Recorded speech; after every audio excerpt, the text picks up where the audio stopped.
So Daniel, thanks for agreeing to have a chat Yep. today. Hey, Nick. So I basically want to get to know you a bit better. So who you are, what you do, what you want to do as well. So I thought the easiest kind of way to kick off for you would be to ask you about the project you're working on now. So I think, and I think I know that you're working on like a sauna concept.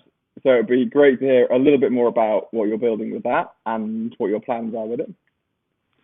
Yes, I'm building Rock, which is the UK's first proper Nordic sauna experience. I lived in Munich when I was younger and in my first job and came across bathing and sauna and realized what amazing benefits it can bring for the body and the mind. And so the business I'm building is trying to take all the best bits of that experience across different countries and roll it into something that's really exciting and fun to be part of in London.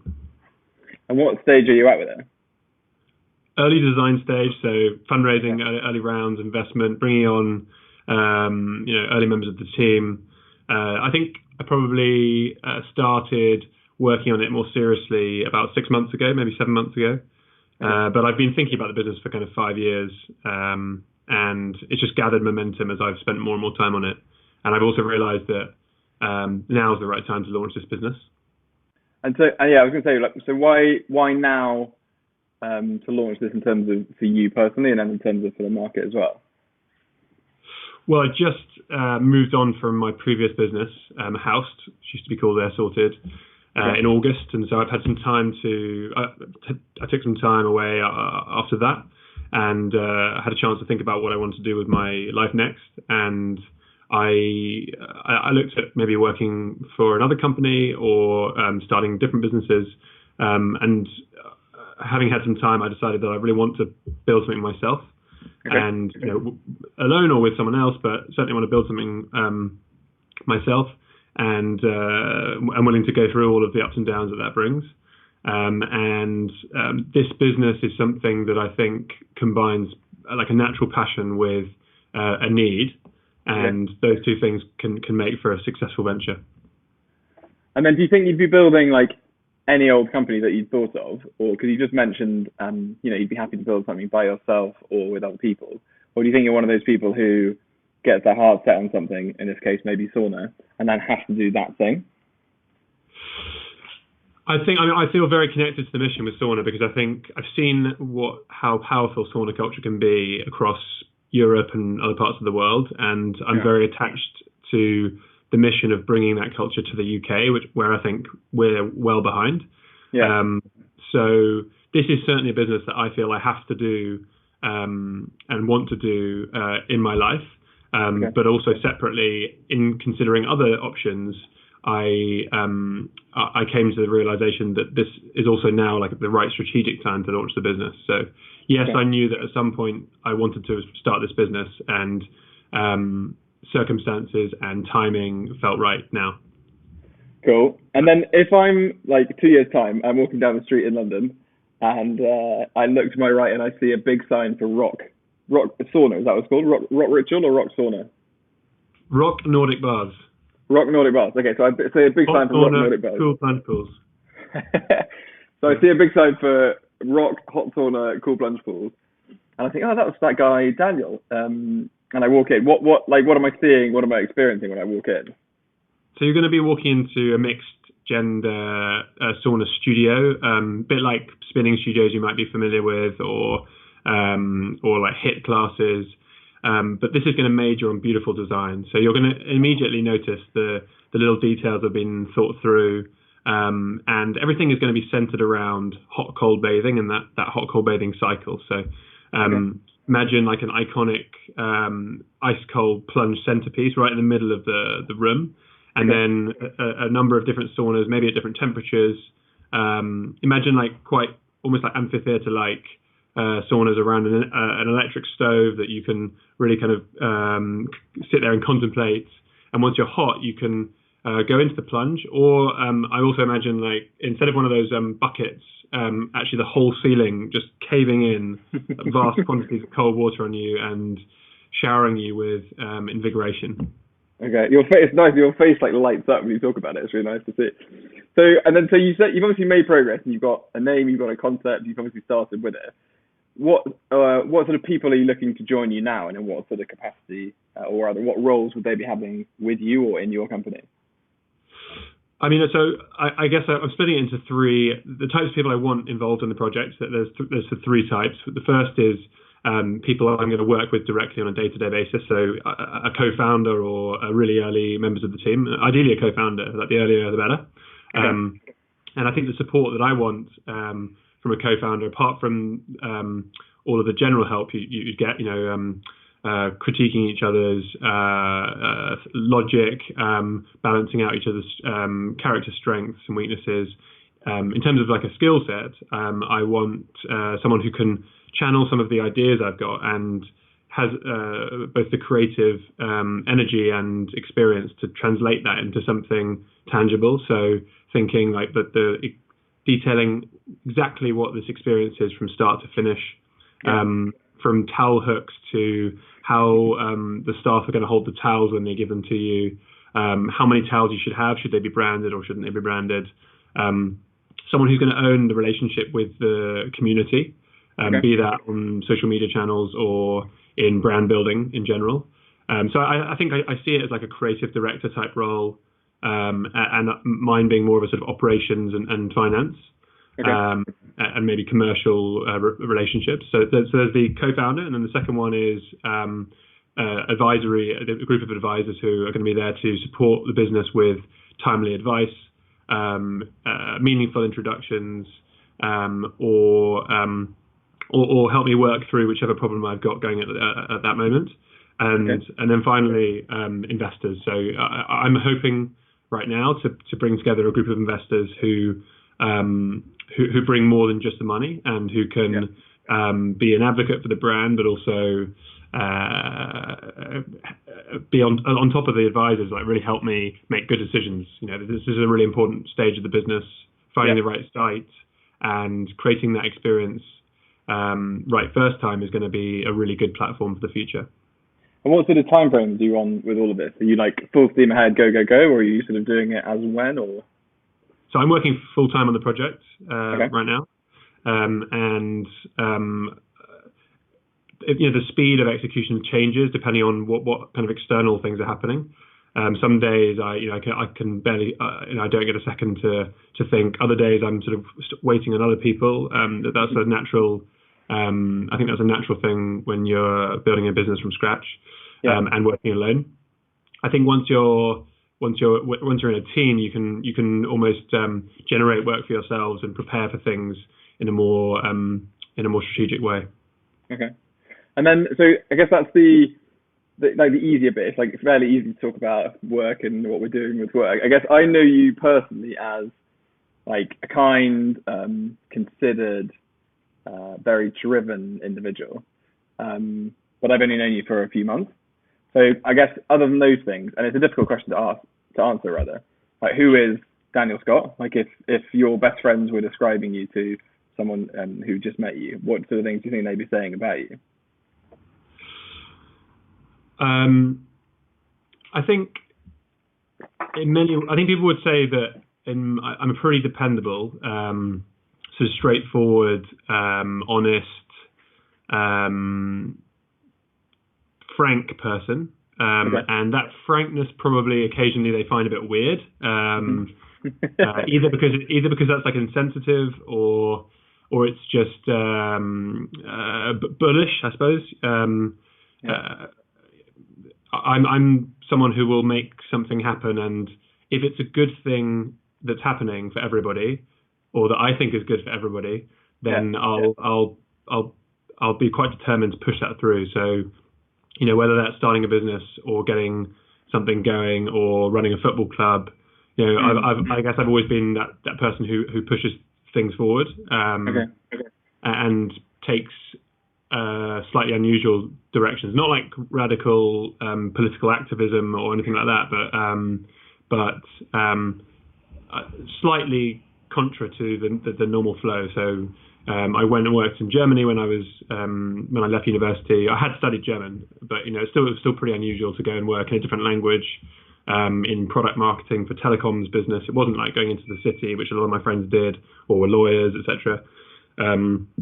I think now they would say that or looking back and knowing me, they would say that I tend to take a few more risks than most people would.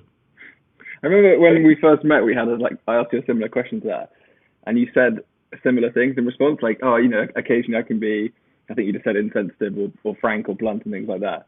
And I remember at the time I felt like, oh God, like maybe Dan's like really difficult to work with. He's going to be like a real slave driver. But I have to say, like, having known you for a few months now, like I don't find you like that at all. Maybe that's how it appears in your head, but when we have a meeting, you're always on time. You've always thought ahead, like you were always buying the coffees and the sandwiches and stuff. So it's interesting to hear your take on it, but also interesting, I guess, from my perspective, to hear you say it.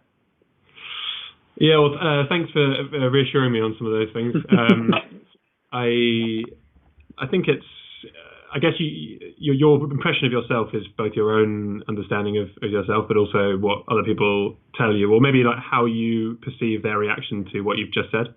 And I think maybe it could boil down to intensity. Some people really need a break, for example, when they work, and if they've got a 2 or 3 hour meeting, they're going to need to take breaks out of there to refresh their mind. And they actually understand themselves pretty well. But if I've got momentum, I just want to carry on going. And that could come across as a bit sort of, I don't know. That makes sense.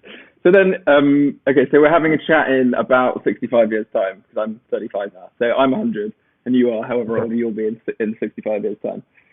And Dan's looking back at his life and is looking back at this sort of stage now.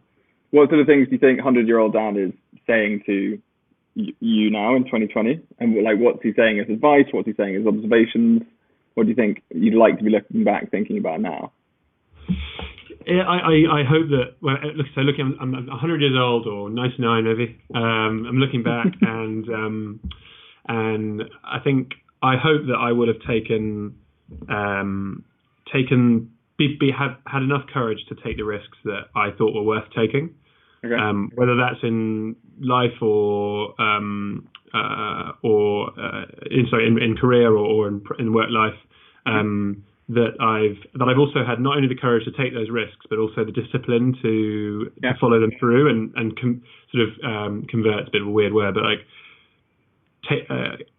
turn the idea into reality as best as I could within what's acceptable to me in terms of staying healthy and being available for others. So I think that's the first bit, and then the second bit is Did I bring things into the world and into my environments and neighborhoods that made the world a bit better? And were the people around me better off for my presence? So that's like being a good brother, good friend. Work is not everything to me, so that would definitely be something that I'd be interested in age 100, and hopefully like grandchildren and great grandchildren, all that kind of stuff. Okay, that sounds awesome. And then I guess related to that then, so do you take interest in other people's lives as to like famous or well-known people and look to them as to, I'd like to have a bit of what they had in that respect? So to clarify, maybe I look to people like Frank O'Neill, who started the O'Neill surf brand. I like what he's done with that sort of thing in terms of inventing something and then developing a brand around it. And then a lot of people say Yvon Chouinard from Patagonia. Like, are there any people like that, or famous people that you look to and say, oh yeah, I respect what they've done with that, and does that influence how you live your life as well? I've read Let My People Go Surfing by Yvon Chouinard, which I found really inspiring. I think I saw in him something that was pretty unique, and having that adherence to that mission and maintaining that integrity through the extraordinary challenges of building a business like Patagonia. And I didn't necessarily identify with that in the sense that I think I'm going to be exactly like that, because I thought that what he's done is like a next level extraordinary discipline. But I definitely draw inspiration from different people and books and things. There are very few people who I think like I wish I'd led their life. I don't know whether it's arrogance or confidence or whatever it is, but I like kind of understanding the world around me and then deciding how I want to do it. And I think the people who I've maybe most admired in terms of like their whole lifestyle are not famous people, but I go and see someone at their home and I see how they interact with their family and I see how they combine that with their work, how they've brought up their children, how they maintain friendships and support other people. That's the kind of thing that I think, oh God, I wish I could copy that. And actually, so just thinking about like Yvonne Chouinard, another person who's really inspired me recently is, or the story of whom's inspired me recently is Ruth Bader Ginsburg, RBG, who's a US Supreme Court Justice. I don't know if you've seen the documentary, but I think what she did, both in terms of her career, but also in supporting her husband when he was really ill during his law school exams, and then vice versa, he supported her by moving from New York to Washington, and that relationship powered not only their own like private happiness, but meant that she was able to be a pioneering U.S. Supreme Court Justice, and that was really inspiring to me. Yeah, people keep mentioning that documentary. I haven't seen it yet. It's on Netflix, though, isn't it? I think it's. I watched it on a plane, so I don't know. Okay. But on a plane, you're more likely to cry, so I cry my eyes out. All right, well, I'll watch it in private then. Yeah. All right, cool, dude. That's really lovely to hear. So what I'm hearing then, in terms of like a brief summary, is you've cracked on with this business, Rock Nordic Saunas, sorry, and you're getting going anyway. You'd like to meet potential co-founders, you'd like to meet potential business partners, or people to come and work for you, and you'd also like to meet investors and advisors. Is that about the kind of brief summary of the kind of commercial side of things? Yeah, that's great. I think that fits. And we'd love to have a site open within the next year, 12 to 18 months in central London. So if that's something that people are excited about being involved with, then yeah, I'd love to meet them. In fact, maybe one last question then. So in terms of like the rate of expansion, are you thinking, right, I want to have 1 million of these in 3 years' time? Or are you thinking, I'd like to have one for the rest of my life? Or what sort of pace of expansion are you thinking right now? And obviously it might change. Well, the mission of the business is to bring sauna culture to the UK and to the world, and to do that with a compelling sauna hot cold bathing experience. And what I think, having sauna as an everyday ritual like the Finnish people have means that they're going to need to be close to where people work and live. And so both the strategy, but also what I want to do is build lots of these medium-sized studios in places that are convenient for people both working and also near where they live. And I'd imagine several in a city like London, and then more in cities around the UK, and then other target major cities in the world. And that's just the start. So I don't have a clear path of how I'm going to get to the end point, but I want to bring this to rural places as well. So I imagine that at some point, maybe a part of a church to keep it lively and a part of the community. Yeah, why couldn't that be converted into a sauna, or have part of it as a sauna? All of these things help foster community. So we've often talked about where we want to live, and I would love to end up in the southwest somewhere. I love the hills. I love the countryside. If I could create similar quality experiences that I'm going to bring to London on a lake, on a farm, that people, it could be the highlight of their year, and then that could drive them to adopt sauna more regularly.